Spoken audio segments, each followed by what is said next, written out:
Till now, we were discussing how to calculate time of supply in the case of supply involving movement of goods and supplies involving no movement of goods. Now we need to learn what is the time of supply in the case of supply which is continuous in nature, that is nothing but continuous supply. Now continuous supply concept we already discussed when we were learning invoice chapter. But if you don't recall it as of now, let us quickly have a look at it. Now let us talk about what will happen in the case of continuous supply of goods.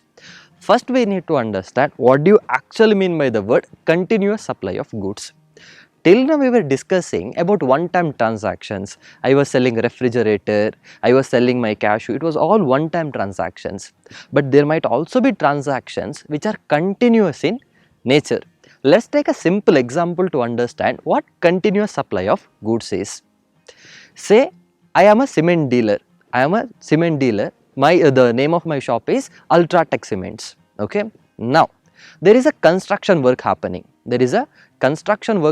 And the builder approached me and he said this construction might take 2 years of time. For entire 2 years he agreed to buy cement from me. So even builder doesn't know how much bags of cement he would be buying from me. He said whenever there is a demand, I will send my laborers and they will collect cement from my shop and go.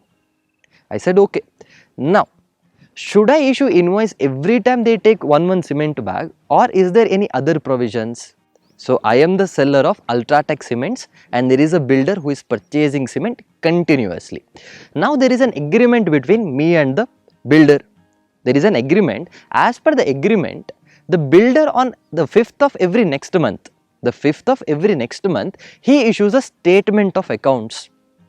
Now let us say whatever the purchase he made in the month of April, on May 5th he will issue a statement of accounts saying that in the month of April what is the total amount of purchase. So on the date he issues a statement of accounts, I need to issue an invoice. That is the first case. Now you understood what is continuous supply of goods. Now let us come to the actual topic, that is how to calculate time of supply in the case of continuous supply. Here also we want 3 dates. One is date of issue of invoice, date of payment and last day to issue the invoice. Now last day to issue the invoice you just watched in the video. Now let us take a sample problem. To see how to solve this. Mr. Akbar has entered into a contract with the builder to supply cement to him until the construction is completed. Calculate time of supply from following information. The first information is a statement of account was issued on 15th October. Second one, the invoice was issued on 18th of October. The third detail, that is the builder made the payment on 21st October. So they have given these dates and now we need to find the time of supply. To solve these sums also, we want 3 dates. One is date of issue of invoice, one is date of payment and the third one is last day to issue the invoice. First one, we need to compute what is the date of invoice. Date of invoice is given in the problem clearly. They told invoice was issued on 18th of October. So that is our first date. Now we will move towards the second date. What is the second date? That is date of payment. When was the payment received? It was received on 21st of October. So our second date is also given in the problem, that is 21st of October. Now let us see the third date. Third date is nothing but last day to issue the invoice. Now you tell me, what is the last day to issue invoice in case of continuous supply of goods? It is when statements of accounts are issued. So in this example, when the statement of account is issued, it is issued on 15th of October.